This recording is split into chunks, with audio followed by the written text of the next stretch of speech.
Hi there, I'm Matthew Lester from the Rhodes Business School.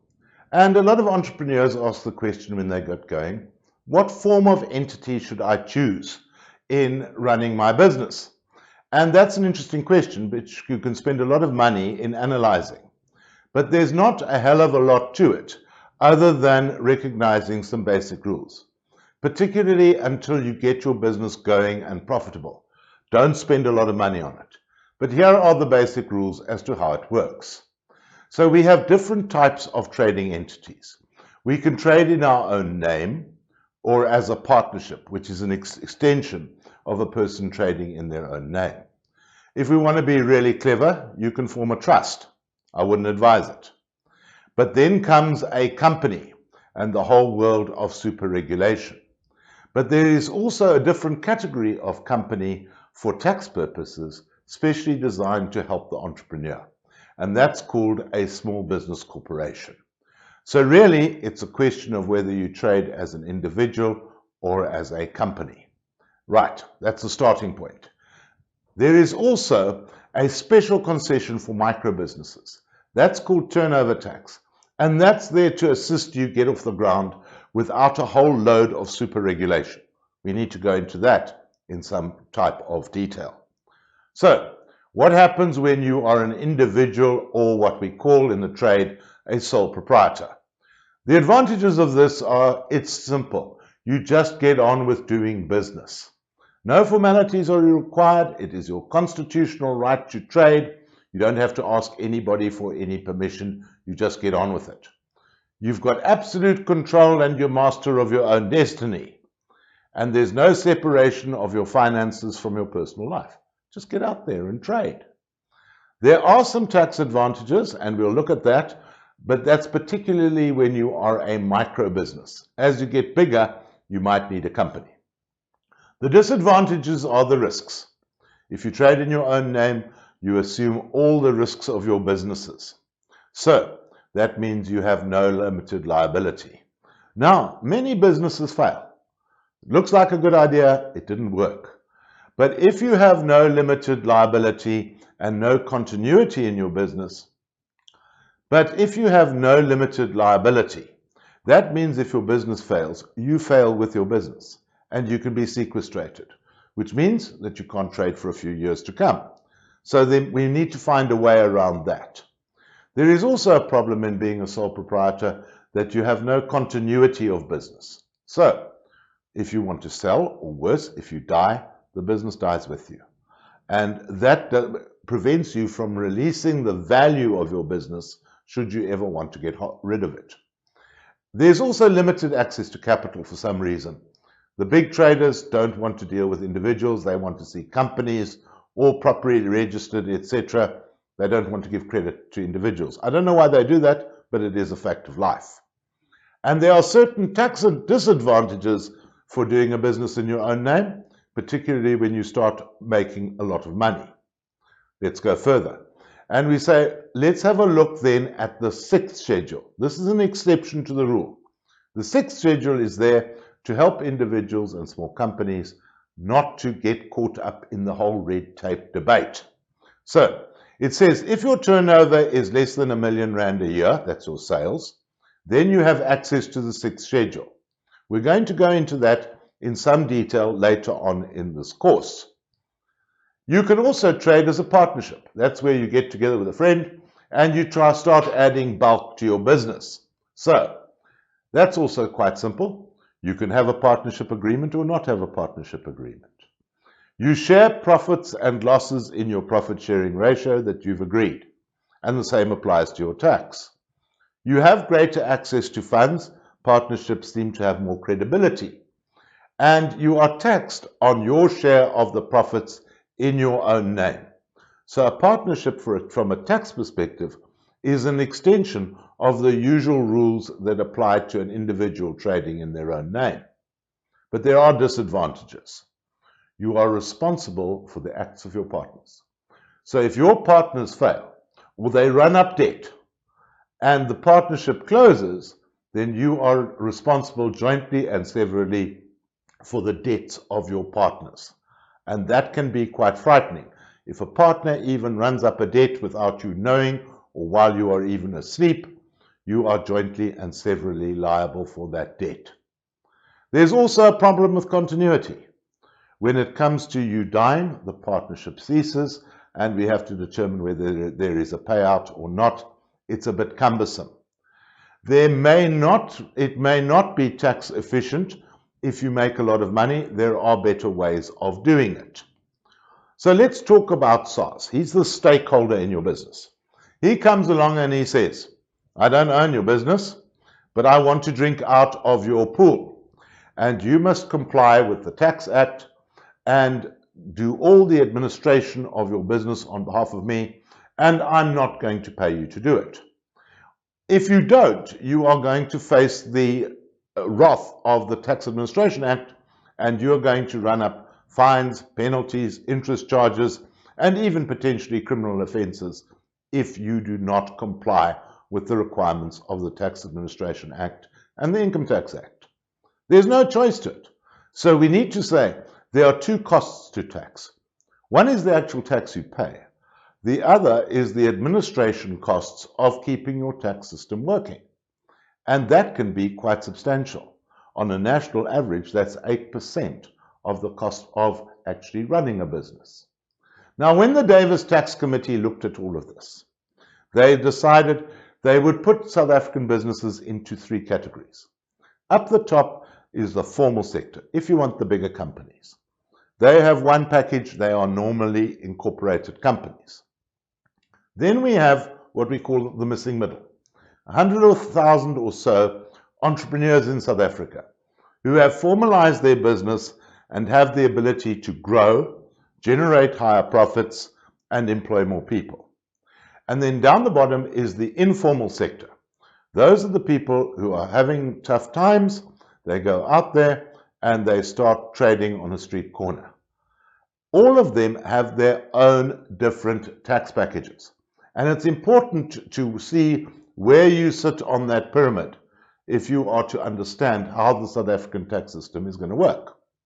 So when you look at companies, you see that there are 500 or so big companies in South Africa that pay about 57% of South Africa's corporate taxes.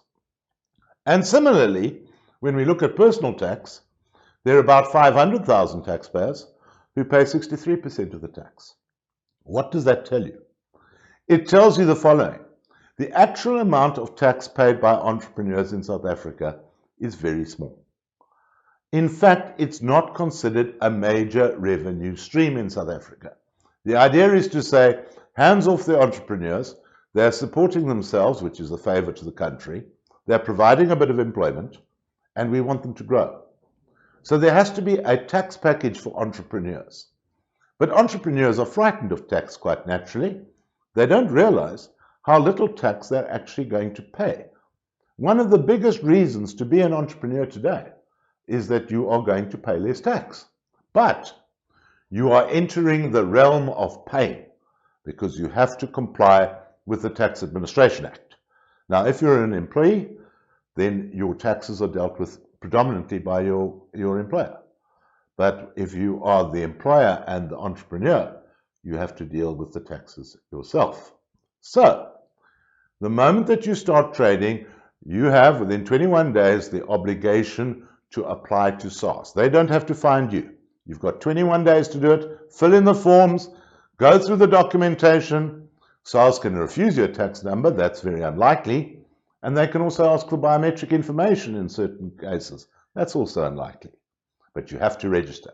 You have to go to SARS, not SARS come to you. And there are different types of registration. One always has to emphasize on that one.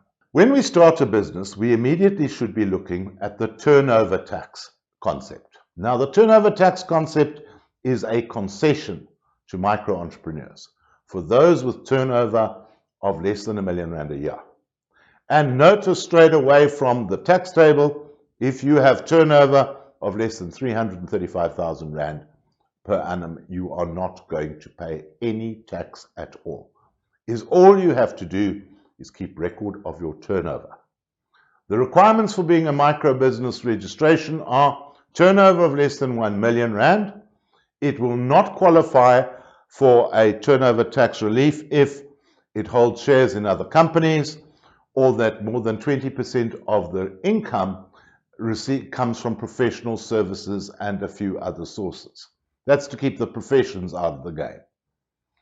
And you cannot be a personal service provider or labor broker, and you don't have capital receipts of more than 1.5 million rand a year. That does not affect most micro entrepreneurs. Then the advantages are, in the case of a company, you will also not qualify as a micro business if you have a tax year end other than 28 February. That can be done in the case of a company. Or if you have partners who have income of more than 1 million rand per annum. So, if you are a micro business, just starting off, and your turnover is less than 335,000 rand per annum, just register at SARS, you send them a biannual return, okay, bye. But strictly speaking, a micro business has to register. That's the important point. I know a lot of them don't do it, but at the end of the day, that's your obligation. So now what? In lesson 2, we go to entrepreneurs would rather go to the dentist than visit SARS. How do you do your returns? Well, you can engage a tax consultant. If you're starting off a business, that can be expensive. Or you can do it yourself over e-filing, but you don't know how to do that, and that can also be very frustrating. Or you can do nothing, which is illegal. Or just go to the SARS Micro Business Help Desk once every 6 months, and they will help you put in those returns. Remember, if a business grows, ultimately it will have to have a tax number. Otherwise, nobody's going to deal with you. And the earlier that you get onto this, the better. Why? Because if we don't register for a number of years, SARS may not catch you. But the day that you go forward to register, they're going to say, hey, where have you been all these years? So we don't want to grow a skeleton in a cupboard. Get registered. It's not going to hurt in the first few years. Remember, you're going to have a tax number for your clients. Otherwise, you're not going to get bank accounts. You're not going to get tax clearance certificates that you need to have for purposes of filing tenders. You're not going to be able to get cell phones and all the rest of the FICA and RICA and other administrative requirements that go with being in business today. A business without a tax number cannot grow. So we go back and we say, right, use that 335,000 Rand exemption while your business is small. Then you've got to say, I can use that for being either an individual or a partnership or for a company. That's okay. I can't use it for a trust. And we say, then what happens when your turnover goes beyond 335,000 Rand per annum, all the way up to 1 million Rand per annum? Well, you ask the question, how much tax would you pay on 999,999 Rand using the turnover tax principle? And the answer to that is 14,150 Rand. Your tax rate is 1.4% of turnover. And for most, you should be paying donations tax on it. That's a gift to pay such a small amount of tax. It's still a winner, and one does not have to keep complex books and records to prove it. You've only got to be able to track your turnover. Once profits are if profits are less than 75,000 Rand a year, you wouldn't pay any tax anyway.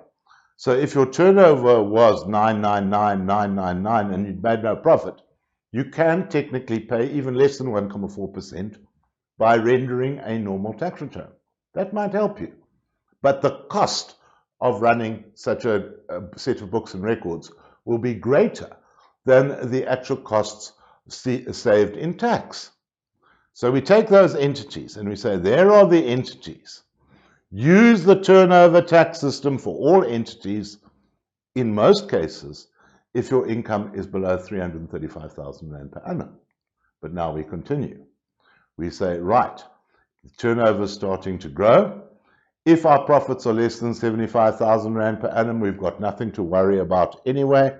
but we do want to keep a simple set of books and records. What happens as the turnover grows is we're saying we don't want to get into the full tax system because we don't want to keep comprehensive books and records because that's expensive. Maintenance of books and records is a big cost in both time and money for small SMEs. So stay on the turnover system as long as you can. But then the day will come when you exceed 1 million rands turnover per annum. And the answer then is that the turnover tax system is no longer available. So now you've got to keep a full set of books and records, and you have to be able to measure your profit, or what we call in tax, taxable income. And what else happens when your turnover exceeds 1 million rand per annum is that you have to register for VAT. So now we go and say, right, when your turnover goes above 1 million rand, we haven't got into the formal sector yet, we're probably what you'd call the missing middle or the entrepreneur in South Africa today. But we're coming out of the informal sector. Now things change. And we say, we can continue to trade as an individual or as a partnership, or we can form a trust, or we can form a company. But within the company category, there's a special category, and that is the small business corporation. That might be the prize that we're looking for. Because companies have what we call the headline corporate tax rate of 28%, but some entrepreneurs get a special rate by using the concession applied to small business corporations. Now there's the tax table. If you look at that tax table, you see that unlike other companies, a small business corporation doesn't have a flat rate of tax. It only achieves the 28% corporate rate of tax when income exceeds 550,000 Rand a year. And when we get to that level, we go to the normal corporate tax rate. But we have the sliding scale building up to that level, and that's very generous. That can save you 90,000 Rand in income tax every year. So we say, well, what is a small business corporation? There's the definition. It is a closed corporation, if it's an old one, we can't form those anymore, or a private company, has to be a company, of which the entire shareholding is owned by natural persons, who have no shareholdings in any other business, and their turnover is less than 20 million Rand per annum. None of the members are allowed, however, to have shares in other private companies. They can have listed shares and unit trusts and that type of thing, even be members of the stokvel, but they can't own multiple companies. And the closed corporation, not more than 20% of its income is investment income, and it is not a personal service provider or labor broker. Now, there are other SPC incentives as well. So, a manufacturing SPC is allowed to write off all its assets in the very first year of business. And all other assets that are not used in a process of manufacture can be written off 50% in the first year, 30% in the second year, and 20% in the third year. Fantastic incentive. But there's always that smart chap around who says he wants to form a trust. Now, what is a trust? A trust is a situation where a person comes along, it's called a donor. That's somebody who's got money, who goes along and writes a trust deed or instruction that is administered by a trustee. They then inject money into the company to look after beneficiaries. These are very old arrangements. Some people use them in SMEs. They're very expensive to use, and they're very complicated to use as well. Also, the law is changing with regard to trusts. So there may be advantages, but be very careful in going for the trust. I would stay away, because the tax implications are extremely complicated. I will demonstrate that later. Here we have the different types of tax for the different businesses. This is where it gets a little bit complicated, but watch the red arrows. The first lot on the top, we see that there are different types of income. There is capital income and there is revenue income. And different amounts of that money are taxable for tax purposes. So, when it's capital income, then 80% of capital income is taxable within trusts and companies, but only 40% of it is taxed in the hands of individuals. So, when it comes to capital income, it's best to be an individual.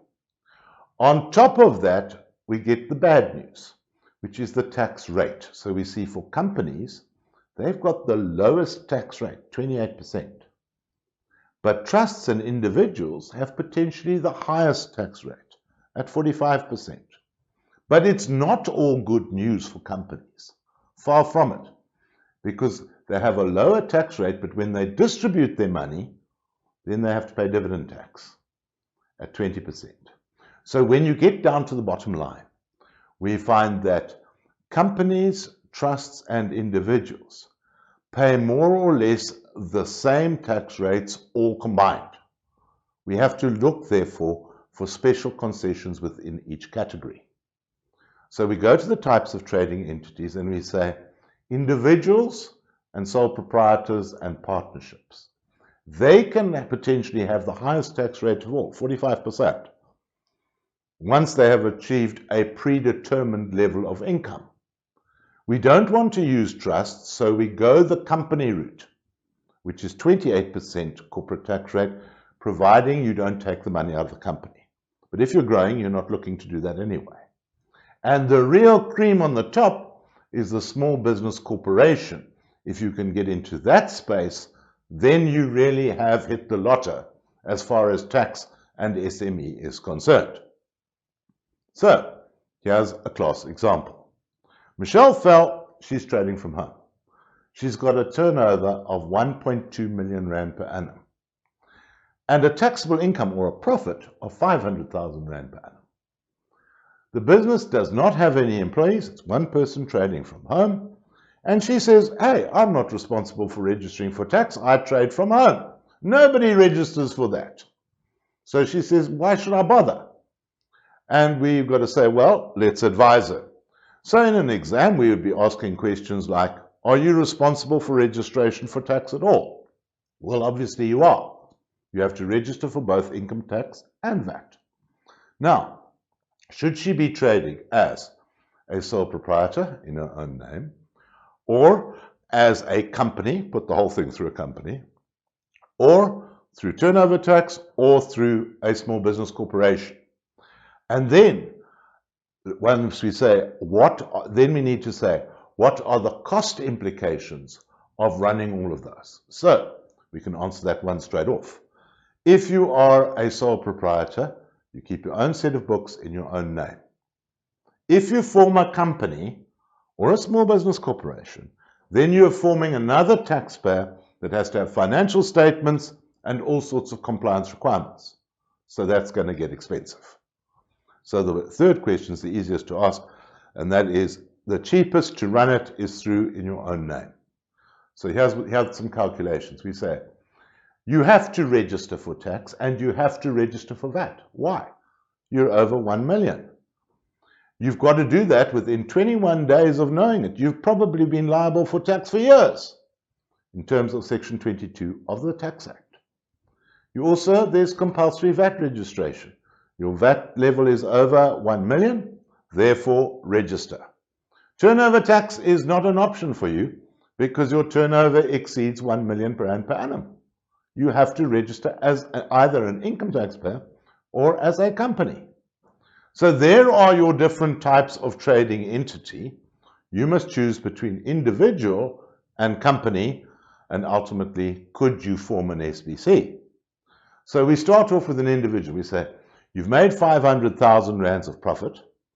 The tax tables show that there would be 129,000 rand of income tax on that with a small rebate, and that leads to that you will owe SARS 115,000 Rand a year, or 23% of what you've made. Do I have your attention yet? That's quite expensive. But hey, I can help you a bit here. We could form a company. A company has a 28% tax rate, but that's not going to help you because there's a liability of 140,000 Rand there if we go the company route. So that's not going to help by going the corporate route. But it's amazing how many people just go out and smash up a company without thinking. And then we go, But Michelle, what I've got here for you is an SPC, and that's a company with a sliding rate of tax. And as you are a sole trader with a relatively low income, and you don't own any other companies, we can have a company with the SPC tax rate. And looking at that, I can say tax on 500,000 Rand at the SPC rate is 48,000. Average tax rate of 9.7%. That's a hell of a lot better than 23% as an individual. And I can get even cleverer than that. I can say, hey, when you formed an SPC, there are now two taxpayers. There is the owner and worker, Michelle, and there's the SPC. And the owner and worker also has a sliding rate of tax. So what I can do is I can say, I can pay a salary out of the SPC to the owner. So I pay 75,000 Rand salary to the owner, and that's below the tax threshold, so there's no tax on that. And I only tax 425,000 Rand in the SPC. And that leads to an average tax rate of 6.5%. Not so bad, provided you don't take the money out of the company. So what can we say with all of this? Yes, there are concessions for entrepreneurs in tax. If we take the SPC, it's complicated. It's expensive to run it, but there are massive tax savings in it. So what we need to do is to say, right, when we are small, when we're below 1 million, keep it simple, tax in your own name. When we get bigger, we go to the small business corporation, and that gives another tax concession. Hey, and when your turnover gets too big or you get other people involved in your business, you lose the SPC status and you'll move over to being a company taxed at 28%. There we go. There's an introduction. I'm Matthew Lester at the Rhodes Business School. Thank you for your attention. Hi there. I'm Matthew from the Rhodes Business School. And today we are looking at the gory details of naming a business and applying for the name of a company and then adopting a memorandum of incorporation. This is really boring stuff, but you have to get it right. It's the starting steps to owning your own company. So what you've got are the different trading entities, which we've looked at in a previous series. We have said you can trade as an individual or what we call a sole proprietor. You can also trade as a partnership or have a trust if that really blows your skirt up. But most people go the company route. And what we get to is business names and the whole controversy around it. A business name is not regulated if you are not trading as a company. So you are at total liberty to call yourself what you want, so long as you are not making off on somebody else's brand name or business name. So here are some examples. Call your business Presley's Nightclub, you'll probably get a letter from Priscilla Presley's lawyer saying, pay me a royalty. Or Coke, Virgin, Gillette, all those big names. No matter how you trade, you can't make off on those names. There are exceptions to the rule. An alumni of Rhodes Business School, Justin Nurse, did the Black Label t-shirt. And SA Brewery said, hey, not on our backyard you're going to do that. He took them to the Constitutional Court, and the Constitutional Court said to SAB, get a sense of humor. They didn't win. Well, yeah, you can do that. It's going to cost you a fortune in legal fees. It's not going to get you any further in your life. Avoid controversy and being a smartass. So we move on. Now, if we want to name a company, then we have to say the name must be chosen and reserved with the company's office. So we fill in a form, and then we've got to start obeying rules. It must be in one of the official languages. It must not be the same as any other company, and that's very difficult because there are 1 million companies registered in South Africa today. So it can't also include symbolisms or expressions that might incite illegal activity or sexism, racism, religious division. You can't cause trouble with the company name. Stay away from that. So here are some examples. If I want to start a company called Hats, somebody else got that name. You'll never get it through. If I said Rhodes University hats, they might say you're making off on the name of Rhodes University. We're not allowing you to register a company under that name. If you want to trade like that, go and do it in your own name. Mad Hatters, obviously everybody's got it, so you won't get that registered. If you said Rhodes Mad Hatters, that's spelt differently, notice, you might get it through because nobody else has thought of that. None of these restrictions stop you from naming a business almost what you want, so long as you're not making off. And you can take that name and trade under it and push the turnover through a company, providing on your stationery you put the name of your business, say in this case Rhodes Mad Hatters, but there's a way around this. What you can do is you can design your stationery, giving any name of a company. It can be ABC 123456 Proprietary Limited. And you put that in smalls on your stationery. And then you say, trading as Rhodes Mad Hatters. So you quite often see that on company stationery. Let's have a laugh for a moment and have a look what happened to Fools and Horses when they came to naming their companies. They're the Trotters, right? So they went for Trotters Independent Traders. And the company's office would come back and say, sorry, there are lots of Trotters around. Someone else has already got there. So they abbreviated it. They made it TIT Proprietary Limited, which is inciting.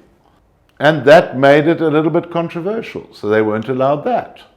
There was the name of a famous ship that if you put it on the company's office on a letterhead, they might pick up the euphemism. They might not. But obviously when you try things like this, you can be wasting a lot of time. So, depending on the nature of your company, whether it is a public company or a private company, it must include expressions after the name. A public company has LTD after its name, and a private company has Proprietary Limited behind its name. If the Memorandum of Incorporation, which we're going to come to in the second video, has any so-called restrictive provisions, you also have to have RF after your name, which says to the public, there are special conditions in the memorandum and articles. Be careful because you might need to have a look and see what they are. The name must then be reserved with the company's commission, and you will pay them a fee, and they will then approve your name of your company before you can go ahead and register it. Now, you can do all of this on the Cipro website yourself. It's awfully frustrating. It's far better to go along to somebody who has already registered what we call shell companies or shelf companies. They will then reserve the name that you want for your company. When it is approved by the company's office, they will simply take an existing company and change the name to what you want it to be. That's probably far cheaper and far simpler as a way to go. Once you've named your company, then comes the question of the registration of the Memorandum of Incorporation. Now, the Memorandum of Incorporation is basically the rules to the game of operating that company. When a company is formed, a notice of incorporation is issued by the company's office together with its Memorandum of Incorporation. This is achieved when forming a new company by completing and filing a notice of incorporation together with the Memorandum of Incorporation. These are the constitutional documents. They govern how the company works and what the rules are and the relationships between everybody involved in that company.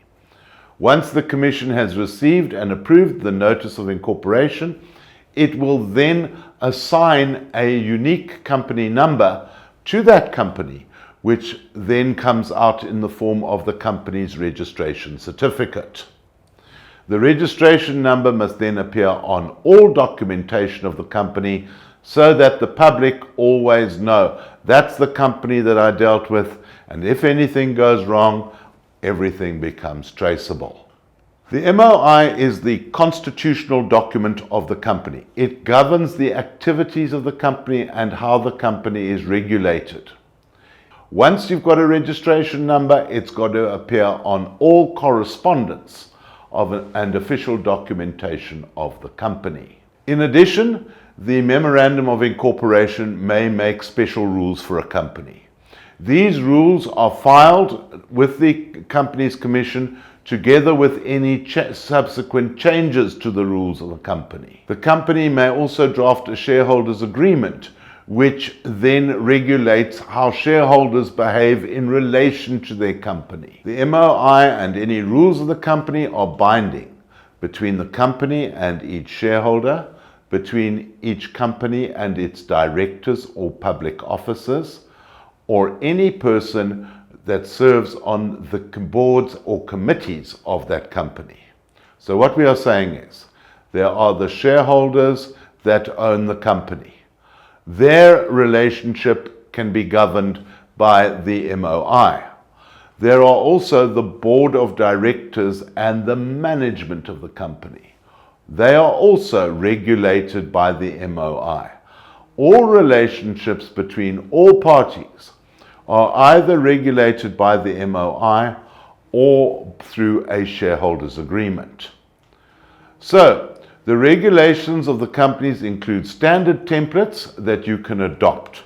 These have been drafted, you simply take the template and you accept it. Or you may modify the template of the rules of the MOI for your own use. I wouldn't suggest that a person in the public does that. If you're going to do that, you need to use a company secretary or a lawyer. The MOI can be modified when it is drafted. It is invalid to the extent that any modification exceeds the requirements of the Companies Act or runs in contrast to the requirements of the Companies Act. The MOI can include any matter that is not addressed by the Companies Act. It can also make unalterable provisions regulating the relationship between shareholders, and it may impose more onerous requirements than are required by the Companies Act if that's what you want in running your business. The MOI can have restrictive provisions. These are key conditions that don't normally appear in companies that you might want to include in your company. If you're going to do that, we have to, after incorporation, note that in the name of the company by making a prominent statement, RF, in the name of the company. So, the name of the company, if it has special restrictive provisions, includes RF immediately after the name. RF stands for ring-fenced. The reason for including this expression is quite simply that there are special conditions and we want to draw the public's attention to them. You can amend the MOI with the Companies Commission. This can either be done in terms of a court order, or it is generally done in terms of a special resolution of the shareholders that requires a majority of 75% to change the MOI. The board is then given the job of executing the MOI, particularly with regard to the issuing of shares. So the MOI will give the number of shares that the company has authorized to be issued, and the board will then give effect to the issuing of the shares. However, if there is any change to the authorized share capital of a company, then that has to be done by way of a special resolution. Now we have to look at the basic administration of companies. A company has to have a registered office. So you have a registered office with a sign there. This is the registered office of XYZ company. That must be somewhere in South Africa. The company must also note where its books and records are kept, and the Commission must be notified of that location. Company records must also be kept in terms of other legislative requirements and regulations, particularly the Income Tax Act. They must be kept kept in written or electronic format for a period of 7 years. The MOI and any alterations to the MOI, those records have to be kept for the life of a company. The rules of the company have to be kept for the duration of the company. There must be a record of past directors that goes all the way back so that it is retained for at least 7 years after a past director has resigned from the company.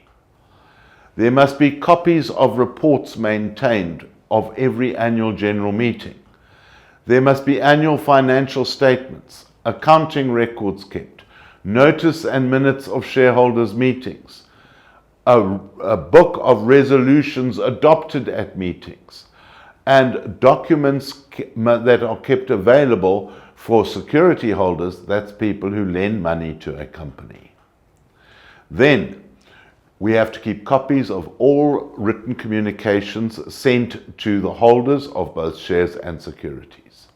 We have to keep minutes of all board meetings and all resolutions passed or not passed at a meeting. We have to keep a securities register where all loans are noted. We have to have details of the company's secretary and auditor. That's if you have an auditor. We have to have accounting records and a financial year end. We have to have accurate and complete accounting records in one of the official languages of South Africa. It is an offence to fail to keep proper records. You can actually go to jail for that, either in terms of the Companies Act or the Income Tax Act. So we can't falsify records. They have to be kept accurately in case somebody wants to look at them at a later stage. Accounting records include details of assets and liabilities, any record of any loans and what the arrangements are concerning those loans, particularly if they are directors or employees, details of any records of liabilities and obligations of the company. We've got to have details of records of any property owned by the company, details of revenue and expenditure and profit and loss, details of any bank account held with a financial institution. And so the list goes on. The annual financial statements have to be drawn within 6 months of the financial year end. The Act will tell you what must be in the financial statements and whether they have to be audited or reviewed or neither. Obviously, there's a cost implication to that. Certain small owner-managed businesses may be exempt from audit or review. The Act also specifies certain minimum information that must be contained in the annual financial statements. That is then supplemented by generally accepted accounting practice. Then there are annual returns. Every company is required to file an annual return. If the company is required to have its financial statements audited, then those audited financials must be included with the annual return filed with the company's office. A company is not required to have its financial statements audited sometimes, in which case we don't have to send reviewed financial statements, etc., into the office. This is before we get onto all the other red tape requirements.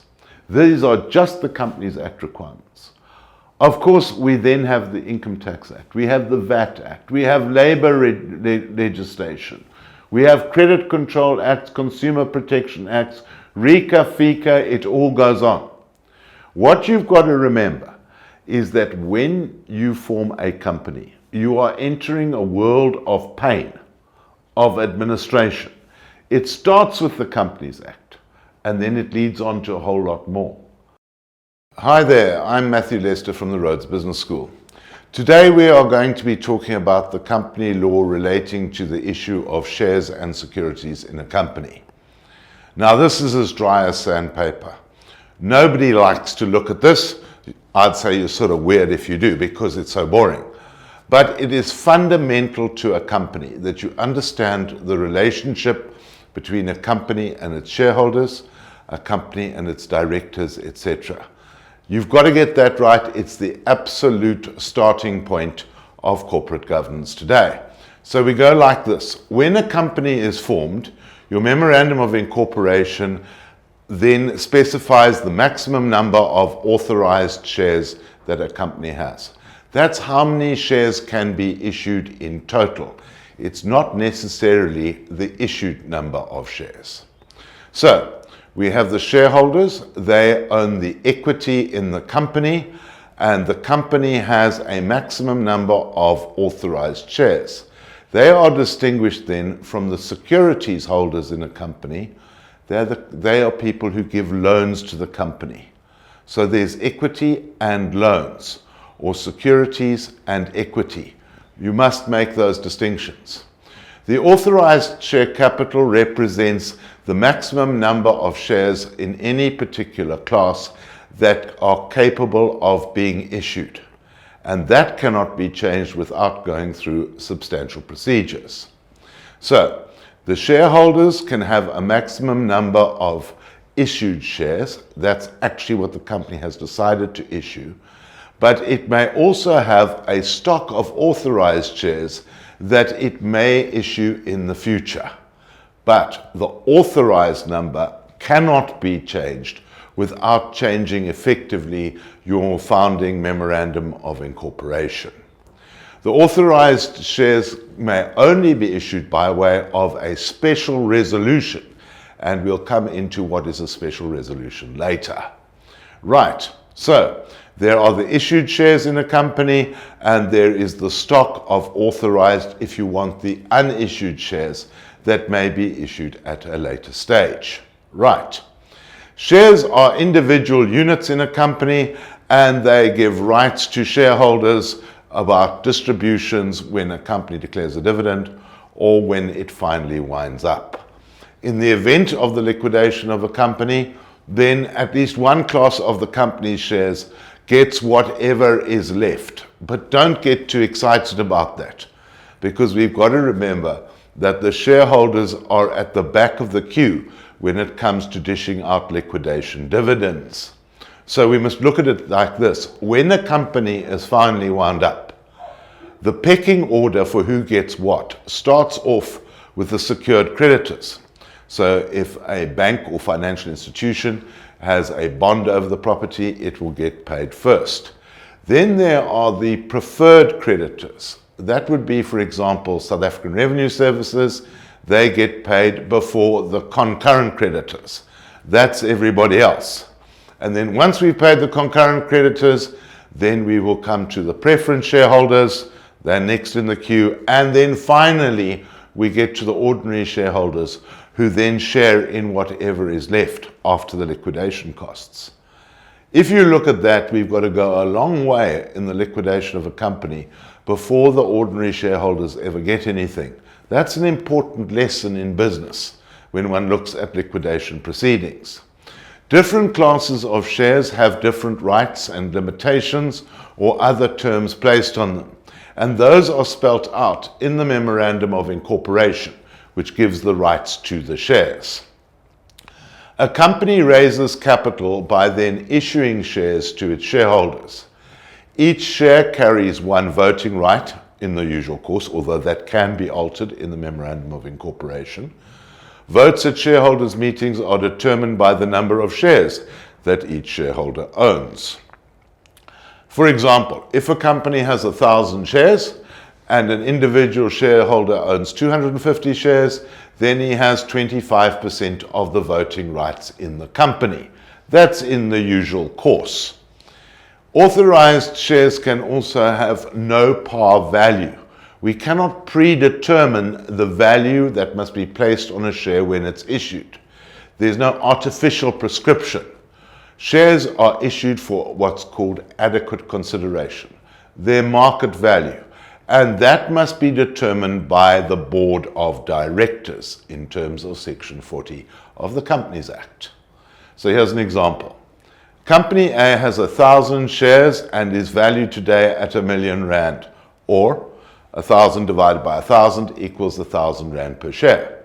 If Company A now wants to increase its share capital, it must not receive less than R1,000 per additional share issued, because that's what they're worth.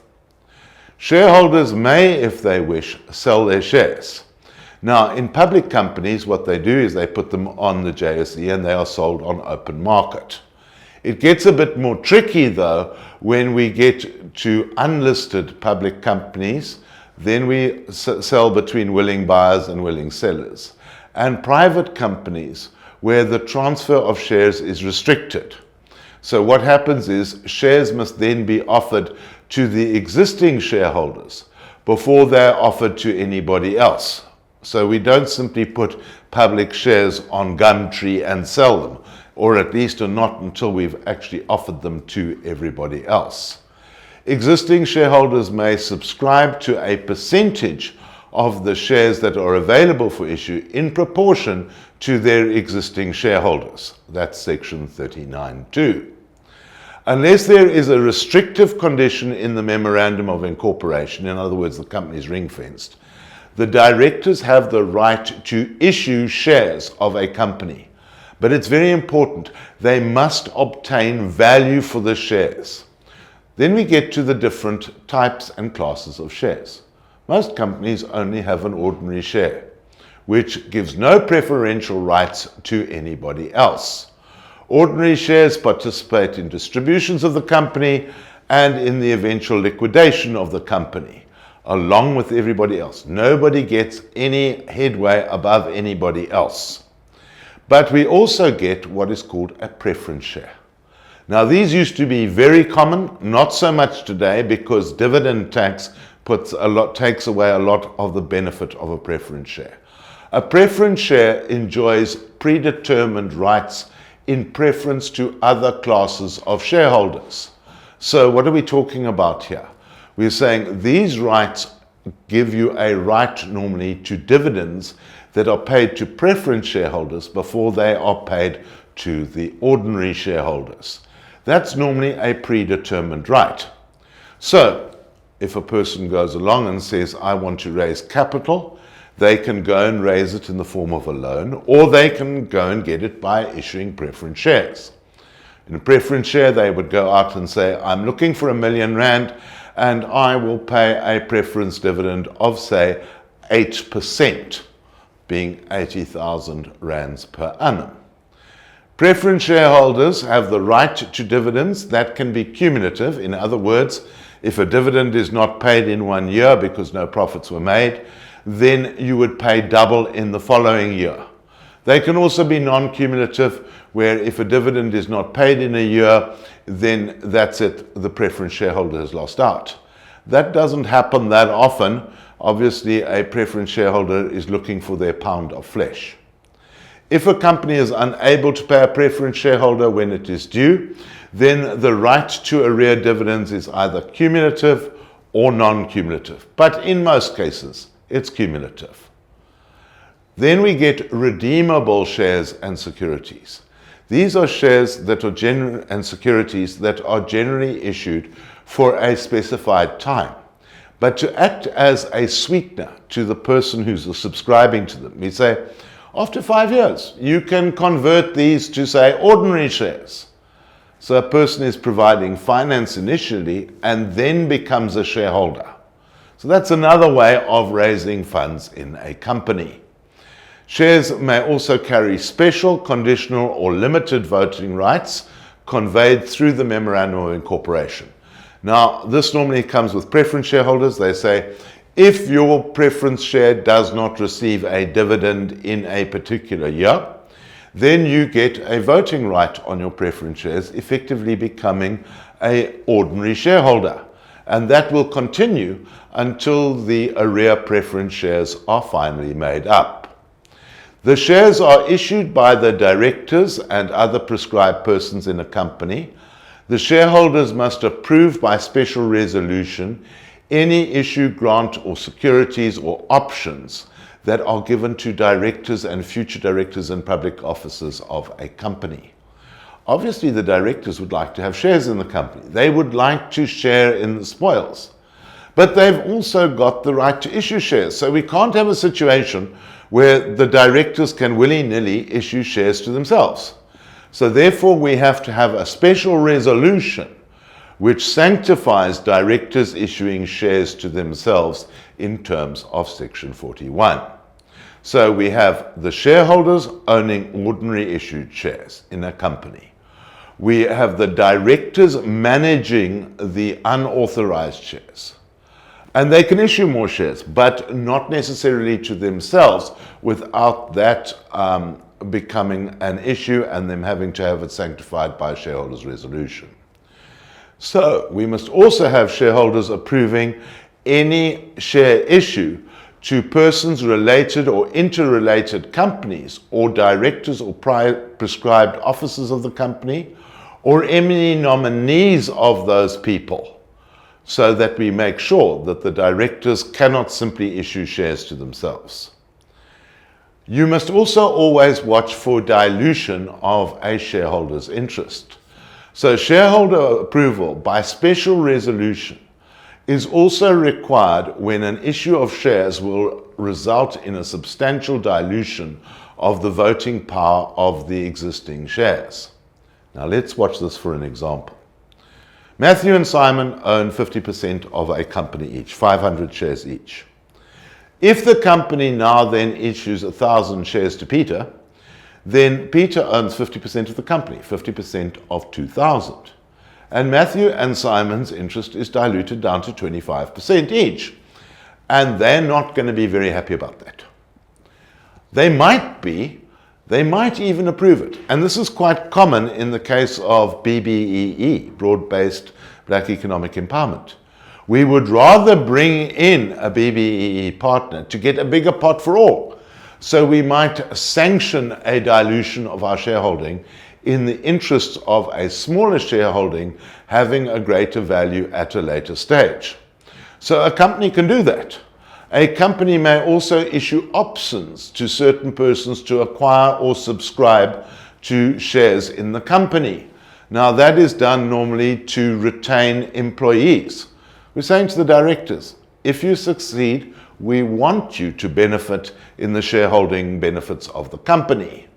So options are usually offered to key or senior employees for a favorable consideration and will remain available for a specified period of time. Options are in the nature of incentives and bonuses and are taken up only if the offeree chooses to do so. Now, that is something where you go into high finance, that's the big part of the money that you earn. So here's an example. A Limited has 10 million shares in issue worth 10 million rand, i.e. 1 rand per share. A Limited grants the CEO the option to subscribe for 1 million shares in 3 years' time at 1 rand per share, provided that he remains in the employ of the company for the next 3 years. After 3 years, let's presume that the shares are then worth 3 rand per share. At that point, the CEO would exercise the option. He'd say, thank you very much. Sell the shares, and he would get 2 rand profit per share. He's just got a 2 million rand bonus. Please be aware that that's going to be a fully taxable benefit because that's caught up in Section 8C of the Income Tax Act. However, the benefit for the director is if the share price falls, he simply doesn't exercise his option. And never a faint heart won fair lady, he hasn't lost anything as a result of the exercise. Securities other than shares, these are the debt instruments of a company and are issued in exchange for cash value considerations. The terms and conditions of debt must be specified in the debt agreement in terms of Section 43. Then the document must specify what the debt instrument is it secured or unsecured, any special privileges relating to the debt, etc., and any rights to attend meetings, even vote at meetings, or convert shares into debt into equity at a later stage. So that's all got to be documented. One must also consider when it comes to shares financial assistance that is given to people to take up shares. Normally we don't want that. We don't want a company giving financial assistance for somebody to buy its shares, because we're sending money in a loop then. But what we are wanting to do sometimes is to provide financial assistance to the group for specific circumstances. And that is normally an employee share scheme. We're lending money to employees to subscribe for shares in a company. And there has to be a special resolution from the shareholders adopted within 2 years to achieve that. Furthermore, the board must be satisfied that immediately after providing financial assistance, the solvency and liquidity of the company can bear the burden of sending this money in a spiral, and that this is all fair and reasonable. So let's have a liquidity test example. We say B Limited has 1 million rand cash available. B Limited now wants to loan 750,000 to a share participation trust for its employees. So we've got 1 million in the bank, and that's going to go down by 750,000. And we are left with 250,000 in the bank.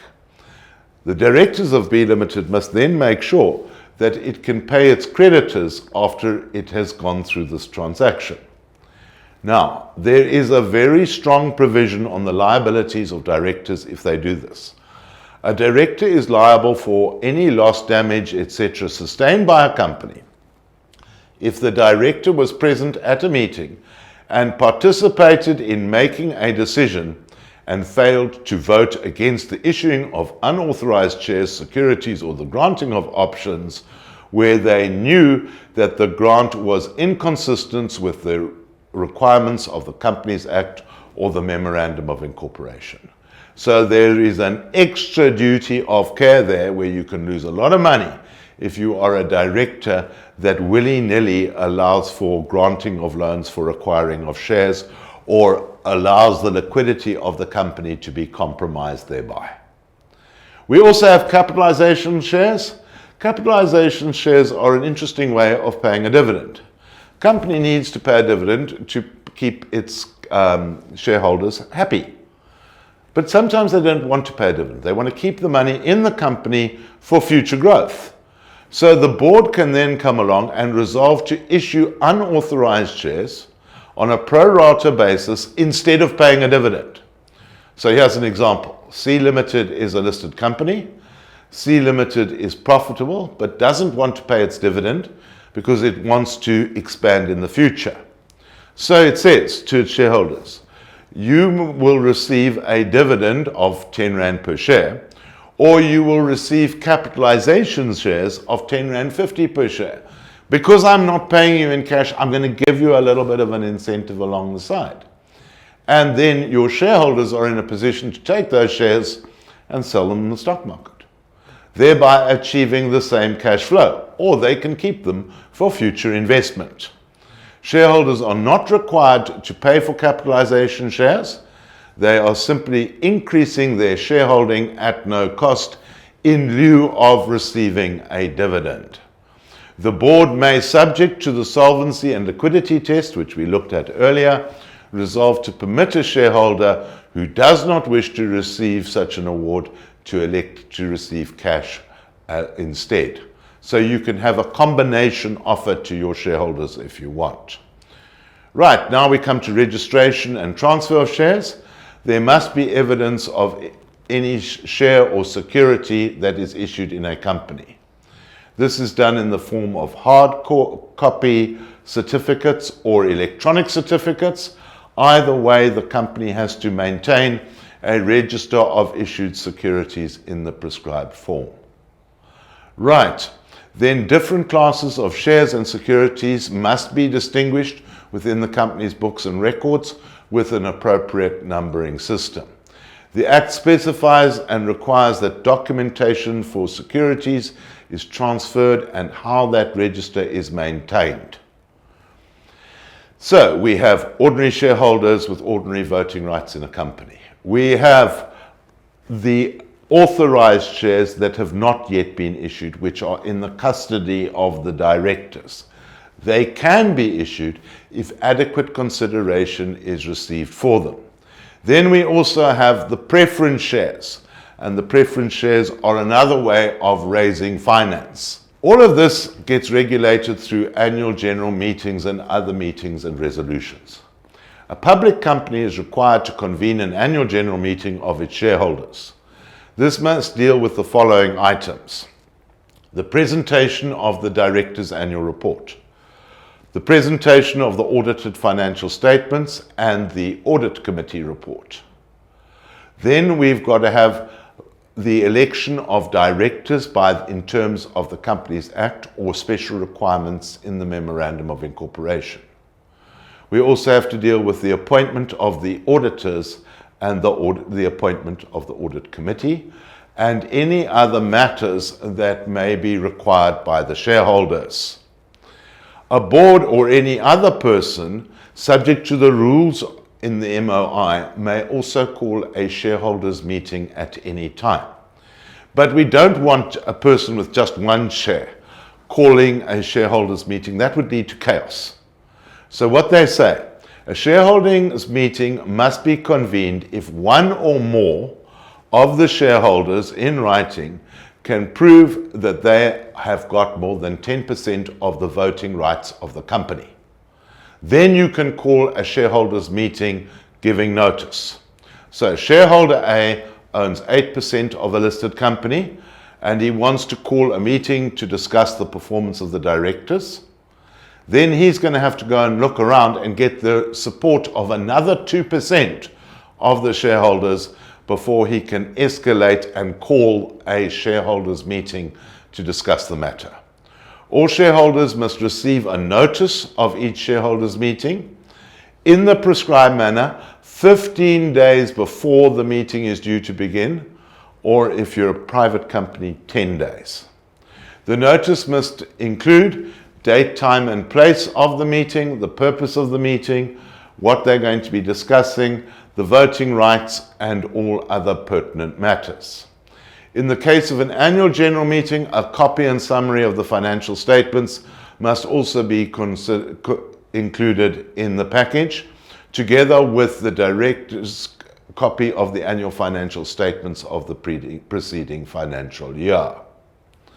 Shareholders must be informed and are entitled to appoint representatives in the form of a proxy to attend the meeting on their behalf. Decisions taken at a shareholders meeting are then called resolutions. Every resolution of shareholders is then either an ordinary resolution or, in some cases, a special resolution. For an ordinary shareholders resolution to pass, it must be supported by at least 50% of the voting rights in the company. Otherwise, it's no decision.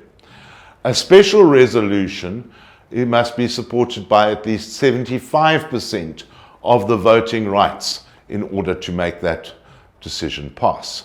Special resolutions are for important matters in a company, such as any change in the Memorandum of Incorporation, ratifying the actions of directors, approval of a share scheme, approval of the issue of shares and securities, authorization to give financial assistance to shareholders, approving a decision of the board for the reacquisition of shares, authorizing the basis of compensation for directors out of the profit of the company, approving the voluntary winding up of the company, approving a total wind up of the company.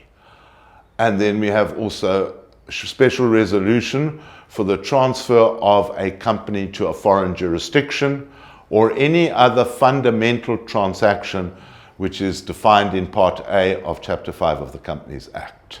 Special resolutions are also required to revoke a previous resolution or any matter which your Memorandum of Incorporation may require a special resolution. Right, so that is an overview then of the maintenance of shares and equity and debt within a company and the responsibility of shareholders and directors. In the next video in this series, we're going to be having a look at the rights, duties and obligations of directors. And that's where you should be paying attention. I'm Matthew Lester at the Rhodes Business School. Thank you for your attention. Hi there everybody, I'm Matthew from the Rhodes Business School. We're now talking stewardship and governance, and in particular the responsibilities and rights of directors and office bearers in a company. Now this is something that one has to take very seriously. People are all too quick to say, wow, I'm a director of a company. I'm the big deal in this operation. But with that goes responsibilities. And if you don't get that right and you make a mistake, you can be held accountable today. And that could lead to you being sued. So we have to be very careful. And the basics are very important. Let's get those right before we start even talking about how you actually work as a director today. It's very different from the past. So let's go back on the past, and this is an old income tax case, and where the judge said it must be remembered that the dealings of a juristic person are controlled by human beings. They are the brain and 10 fingers thereof. In other words, companies are helpless personalities. They have to be run by people. People need to be held accountable for that. And this is dealt with in the Companies Act. So we look at a company and we say, there are the shareholders who are the owners of the company. And then there are the board of directors who are the management of the company.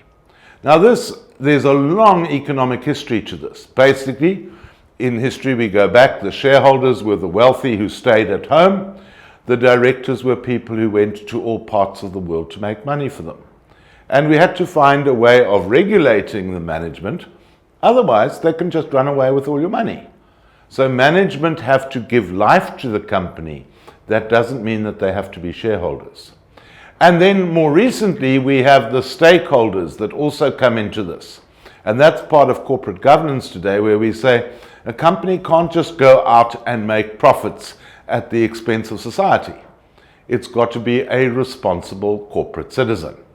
So carrying on from that, we see the old structure being that we had a board of directors. They were the big cheese, the management of the company.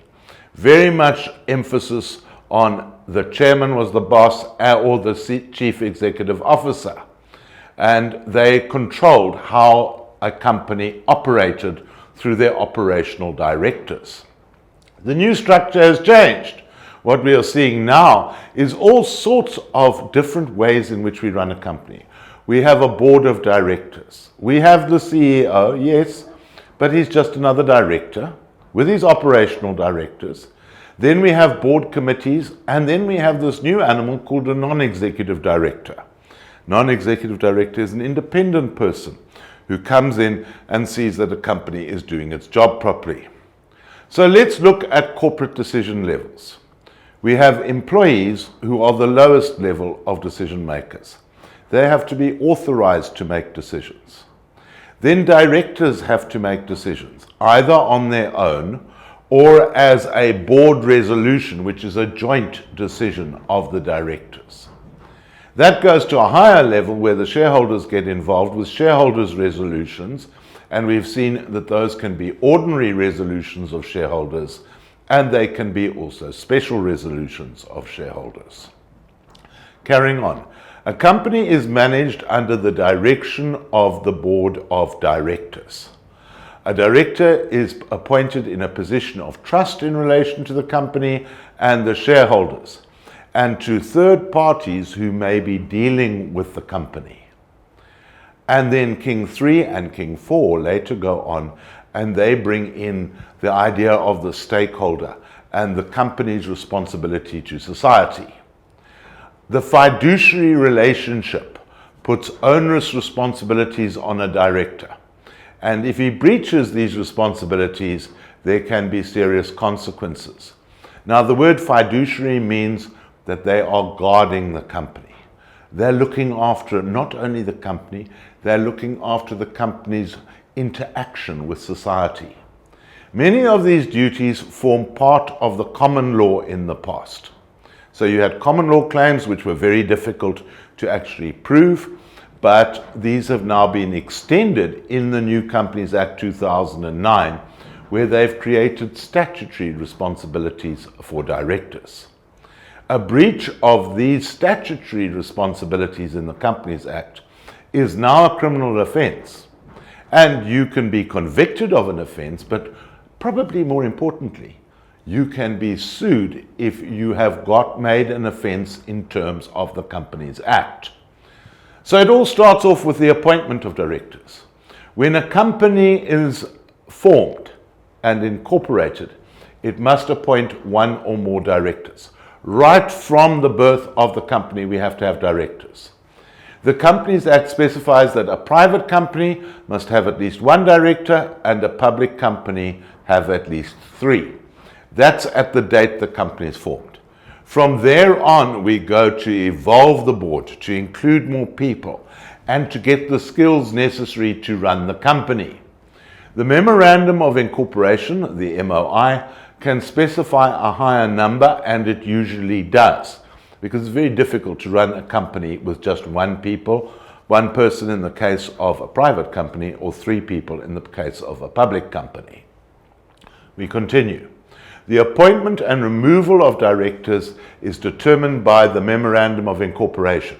That's why if you ever become a director of a company, first thing that you must do is examine the Memorandum of Incorporation and how it defines your relationship with your company. At least 50% of the directors and 50% of the alternative directors must be appointed by the shareholders. That can be altered in terms of your MOI, but that's the bog standard clause in the Companies Act. Then a director has to consent in writing to his appointment as a director. We can't just co-opt people. This is not a press gang. You've got to say to somebody, do you want to be a director of my company? And they may say, well, I don't like the look of your company. Maybe not. So we continue. Directors must be elected by a majority of shareholders who have voting rights to do so. That's normally an ordinary resolution, unless it is defined in the MOI. The term of the office is usually indefinite, although the King Report says that we should be rotating directors, but it may also be prescribed in the Memorandum of Incorporation. Then, the Act sets out certain provisions where people may not be appointed as a director. And the MOI can actually take that further and define other people who cannot be directors of companies. But the removal of directors is as simple as an ordinary shareholders' resolution. A director must be given notice of the meeting to which the resolution is to be taken to remove him, and a director, to be fair, has got to be given the opportunity to make submissions to that meeting. So we can't just remove a director because we don't like him. We can only remove directors really when they're not doing their job properly. Then directors are entitled to be paid. This is not a pro deo for nothing. You're entitled to charge for this fee. But the remuneration has to be agreed in terms of a special resolution approved by the shareholders within the previous 2 years. What are they doing here? They're basically trying to say, listen, you can't just pay yourself directors what you like. Directors' remuneration has to be disclosed in the annual financial statements of companies that require an audit. So you've got to tell the public what the directors are being paid. And King 3 actually takes that further, and in King 4, where they say the director's remuneration must be determined by a remuneration committee. They must do the job properly. They mustn't guess. They must look at what a reasonable salary is for a director. Then, loans and financial assistance to directors. A company is not there to just give loans to directors, even if it's not remuneration. This is not a charity, but there are certain instances where we want to give loans to directors. We want to help them, we want to retain them.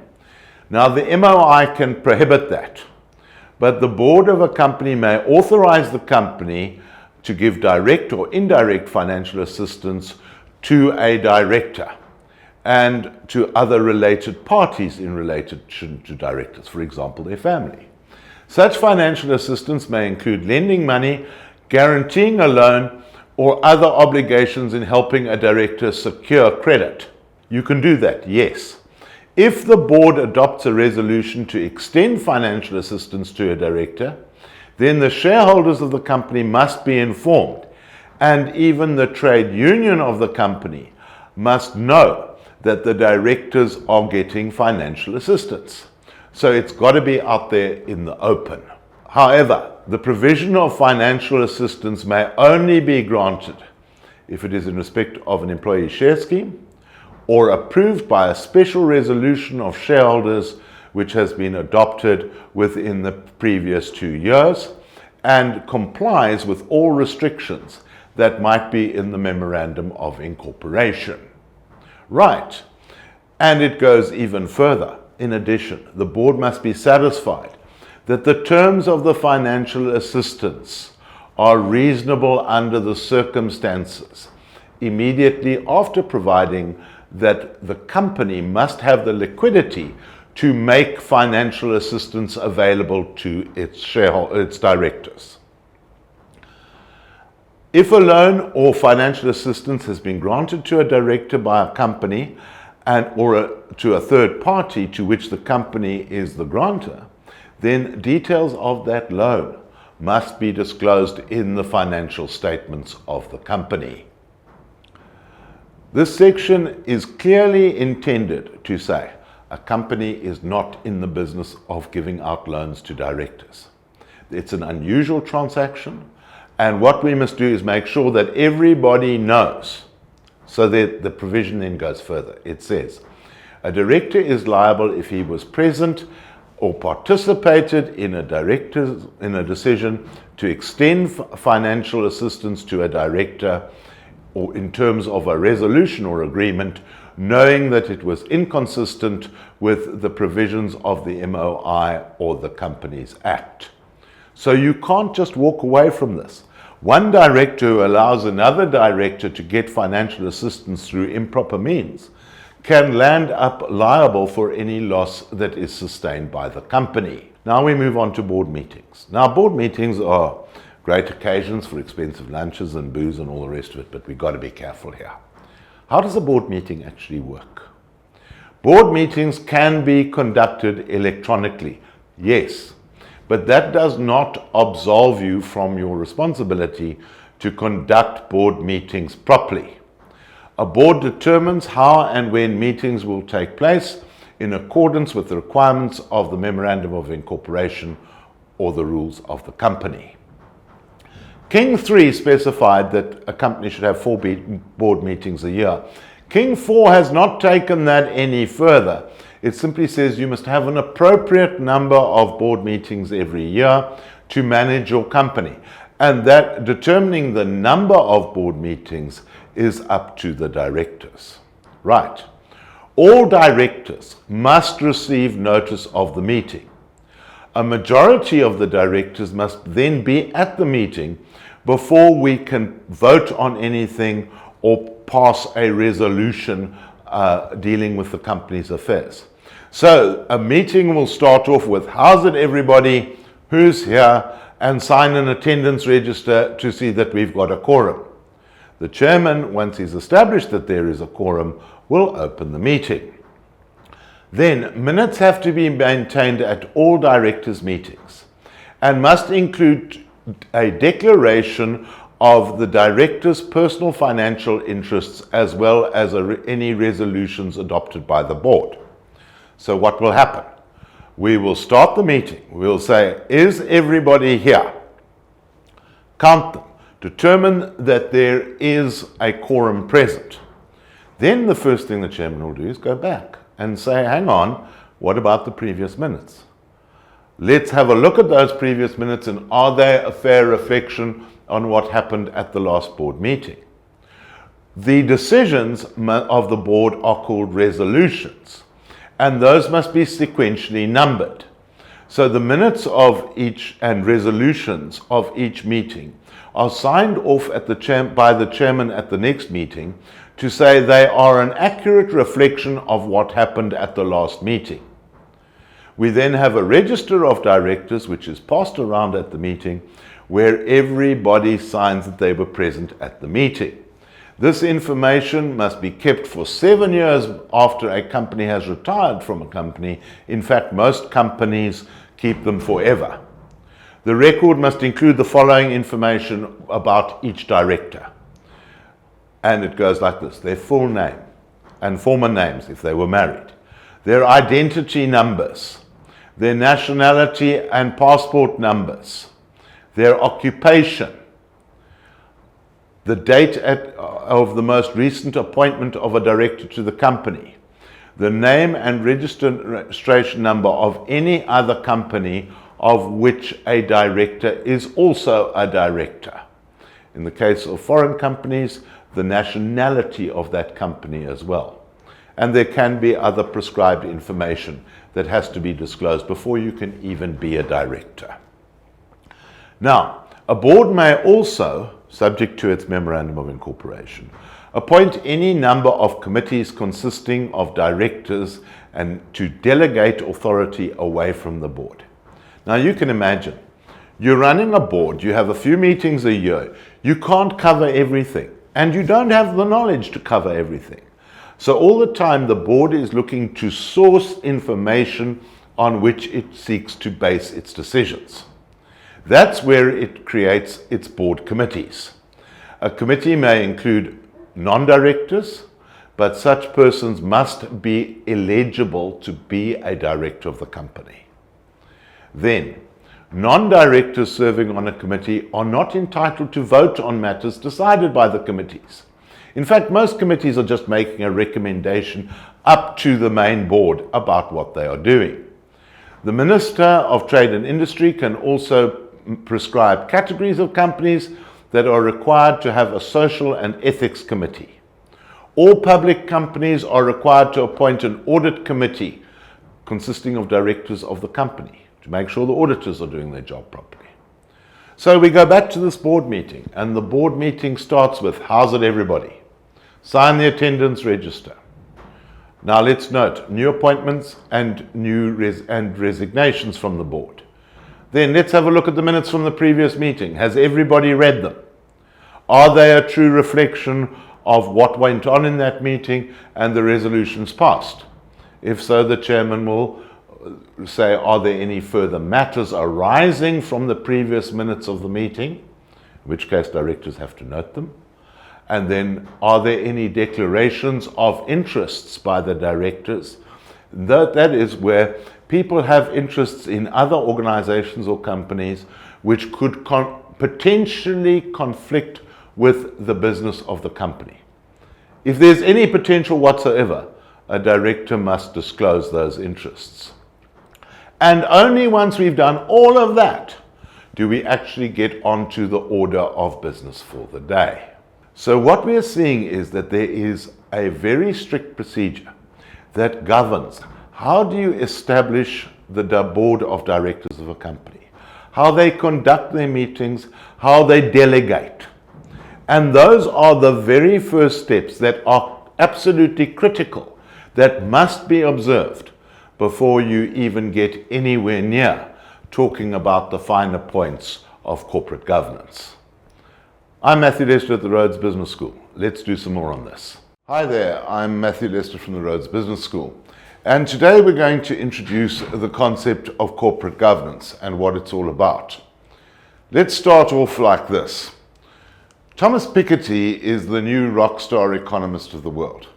He came to South Africa about 2 years ago, and he didn't have very much helpful information to give us about what we can do about our economy. But this is what he told us. He said, South Africa's growth rates have not recovered from the financial crisis in 2008-2009. But South Africa is growing in other respects, faster than we thought.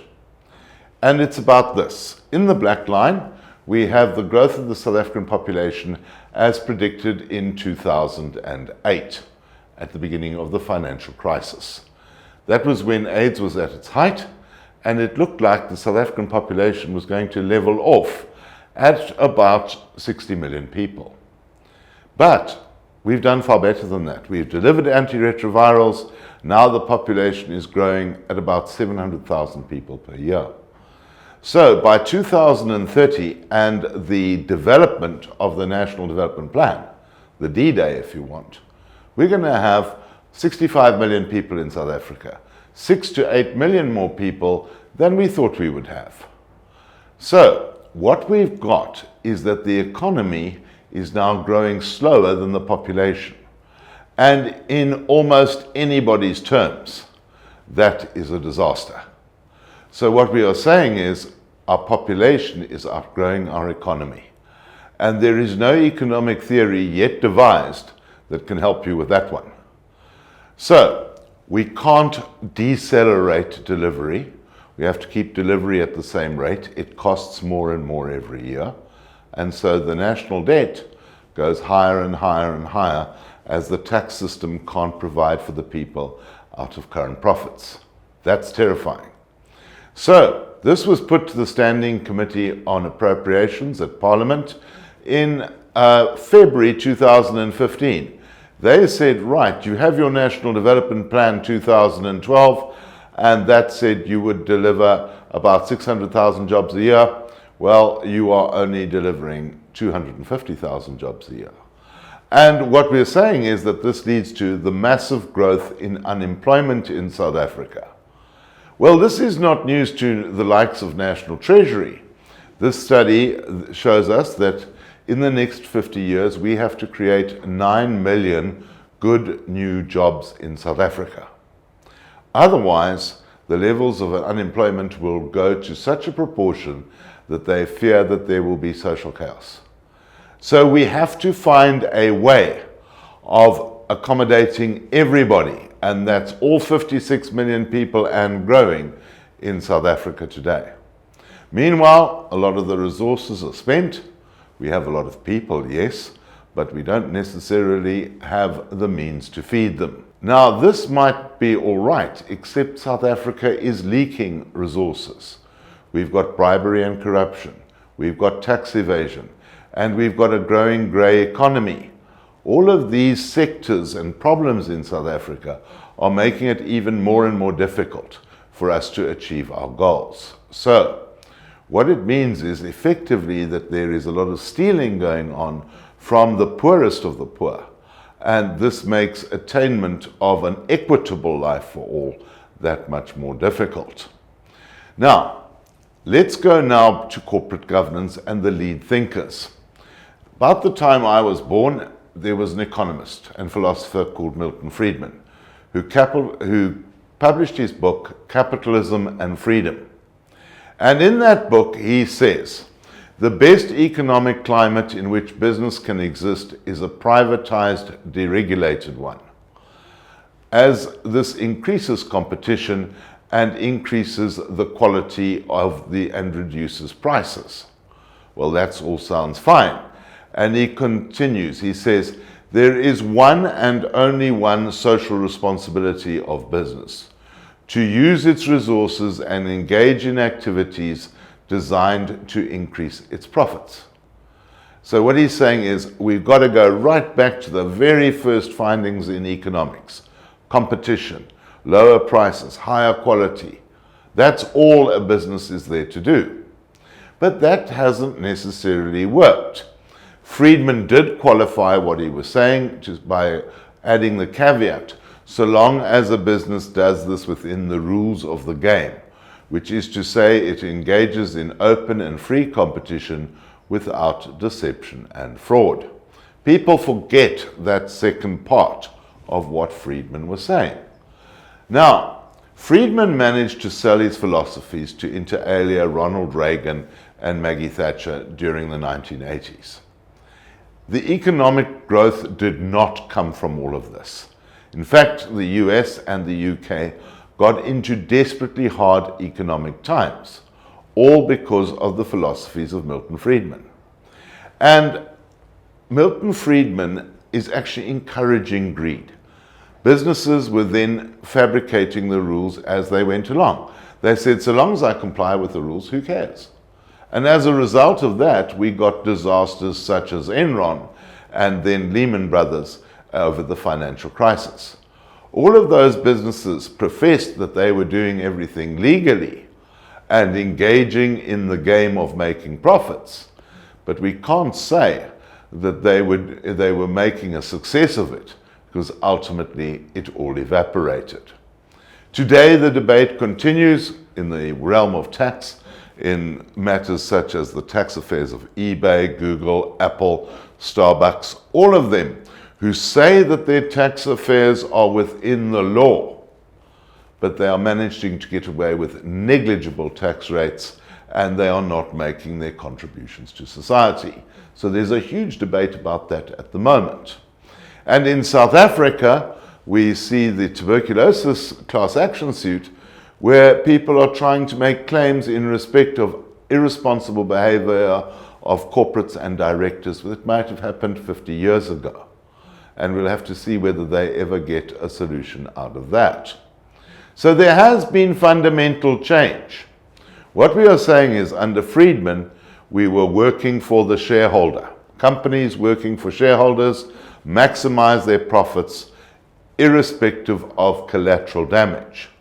Now what we are looking to do is say there's not only the shareholder-company relationship, we are also looking to bring in the stakeholder. The stakeholder, if you want, is society.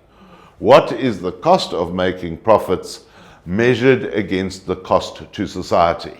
That's the big question that we have to look at today. So I like to look at the stakeholder as being the elephant on the game farm. He's saying, I was here first, far before you people came along to make money. He says, I'd like a drink out of the pool without being shot for it. He's saying, I don't own the business, but I'm expecting a fair deal in what you're doing that we will all develop together. And if I want to have a drink out of the pool, you'll accommodate me and not shoot me for that. Now, this has been encapsulated by many who are looking at corporate governance and what it's all about today.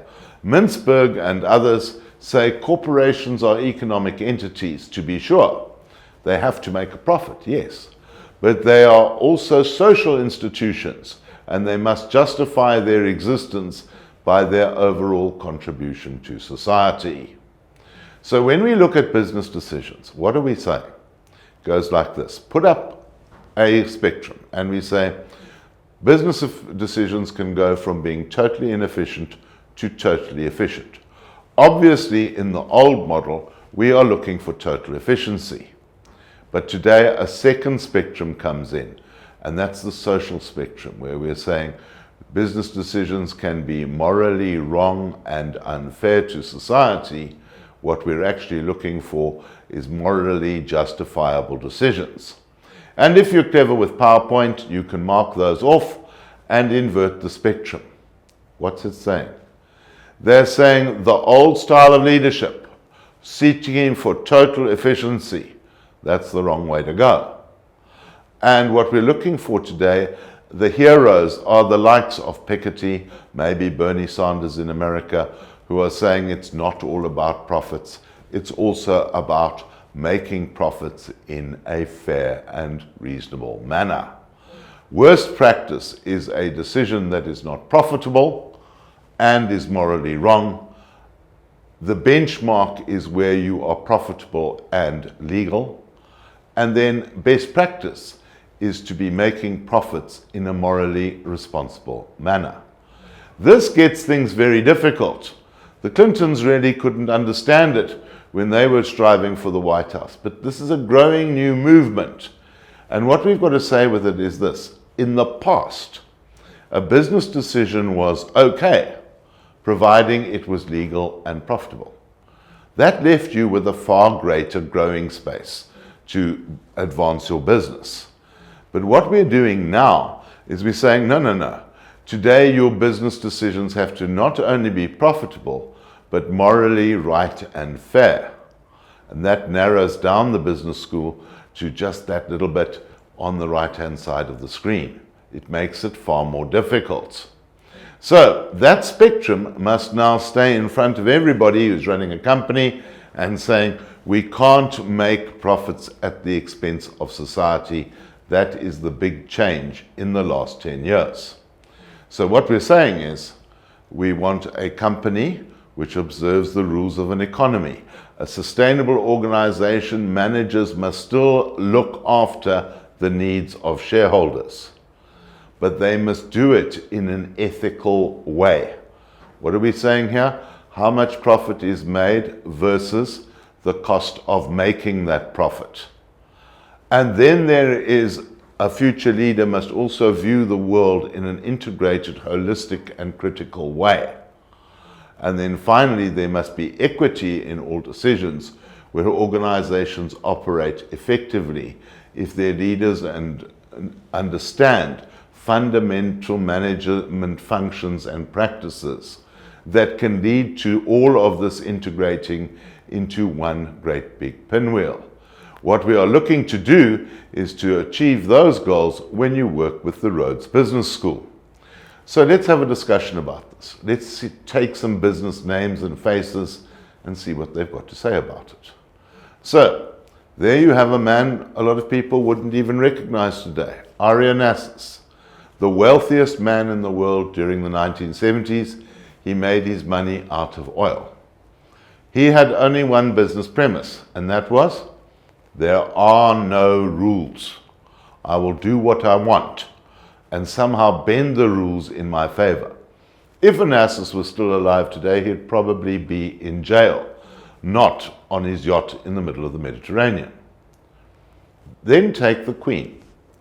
Now there is a perfect example of somebody who's always kept the moral high ground in everything that they're doing. She's lasted 60 years as Queen.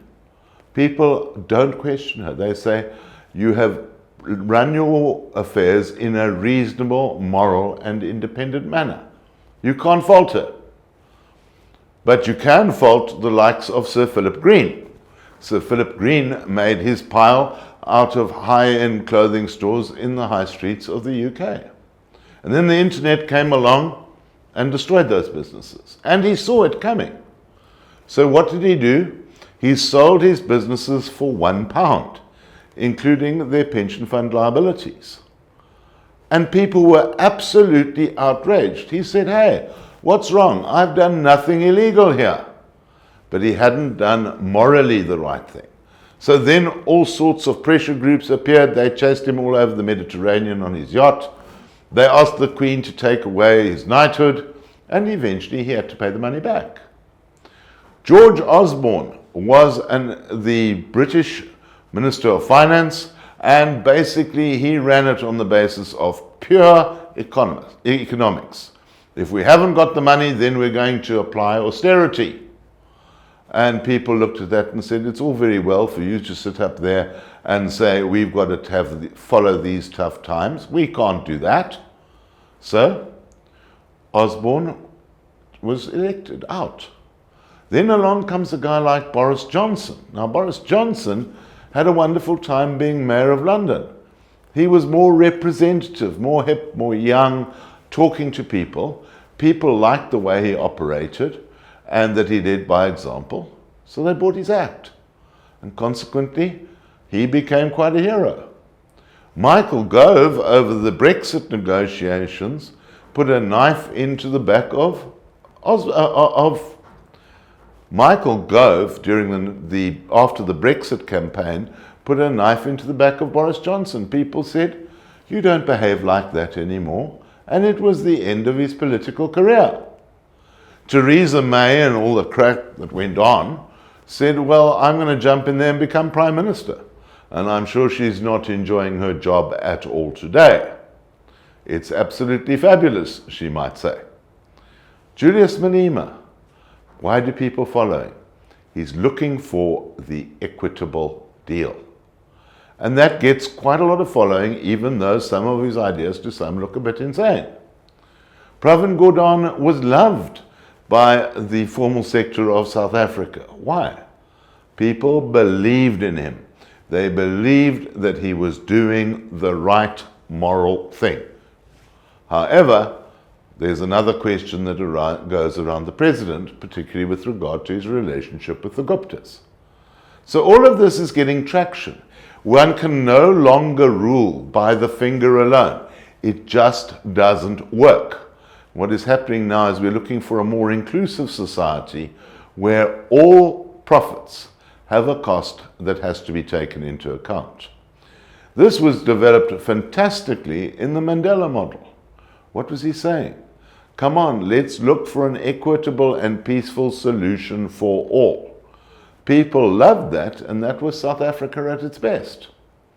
But there is something else that we're only now trying to get into. Let's have a look at that skull. You find that out at Hartbeespoort Dam on a Sunday afternoon drive, and you say, well, what's the significance? There's an enormous significance in the development of man within that skull. It's not about brain size. It's about the fact that the skull has no place for great big teeth. Humans don't have that. Humans became supreme mammals. Why? Because they don't have big teeth. They don't go up and snarl at each other. They work together. And in that way, you can achieve mammoth things. And we somehow seem to have forgotten that in what we are doing.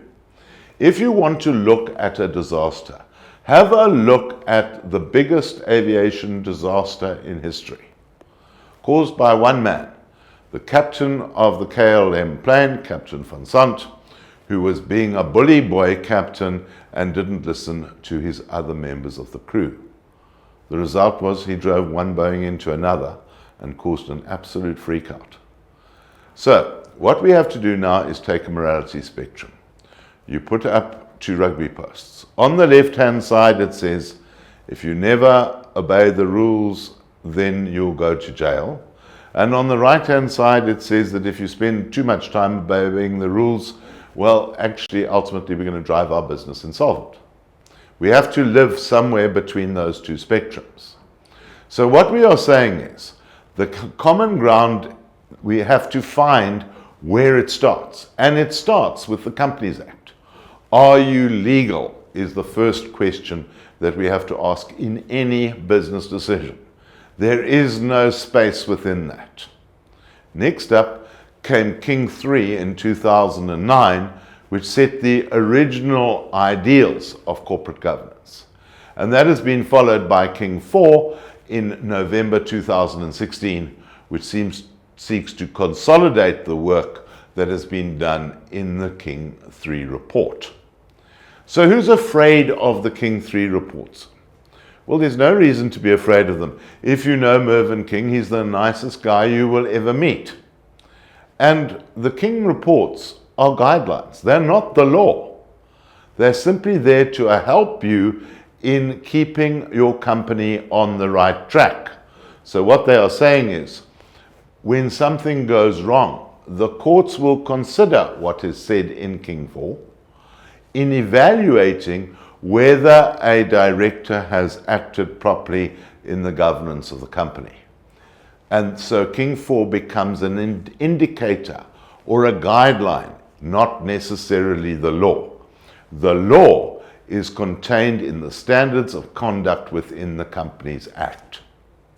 So we start off with Section 76 of the Companies Act, which codifies the standards of conduct of directors.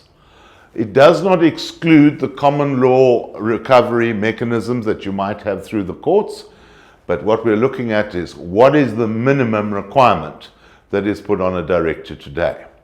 A director, in terms of Section 76 of the Companies Act, must perform his duties in good faith and for proper purpose, in the interests of the company. And then comes the absolute one that blows everybody away. With the degree of care, skill, and diligence that may reasonably be expected from a person in a similar position and with similar knowledge, skill, and experience. Now, in the third requirement, you see that we've got something to compare people with. In the past, directors' duties were simply limited to good faith and proper purpose. Anybody could put their interpretation on it. But today we have this comparison.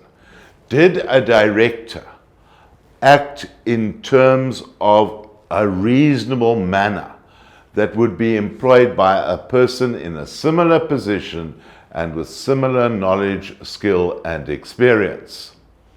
A director is required to take steps to reasonably be informed about matters concerning the company and to have a rational basis for believing that he has acted in the best interests of the company. Now that just looks like a whole lot of words. What it's saying is, you can't guess as a director. You have to be able to back up your decisions to show that you acted reasonably in making them. If you do that, then there's nothing wrong with what you've done, even if it turns out to be a disaster. You've just got to be able to show that you're reasonable. And how do you show that you're reasonable? That's a very difficult thing to do. Well, that is what King 4 is out to do. It's trying to help you in establishing what is reasonable. Now, in discharging his duties, a director is entitled to rely on the performance of other persons to whom the board is entitled to delegate a matter and has authority to do so. So a director doesn't have to be this uber nerd, somebody who can just prevail above everything and knows better than everybody else. Nobody knows it all today in being a director of a company. That is why a director is allowed to delegate, to come to the right decisions. So a director may also rely on information, opinions, recommendations, reports, statements from reliable and competent employees. They may employ legal counsel, accountants, and other professionals to get their skill on the table and their advice to make sure that you are running your business properly. Now, that all takes an enormous amount of doing. And we've got to have a look at that later in saying, what are the 17 key requirements of the King Report? It's so that you can see how a company is run more as a democracy today, where we're trying to combine the knowledge of various people to come to the right decision.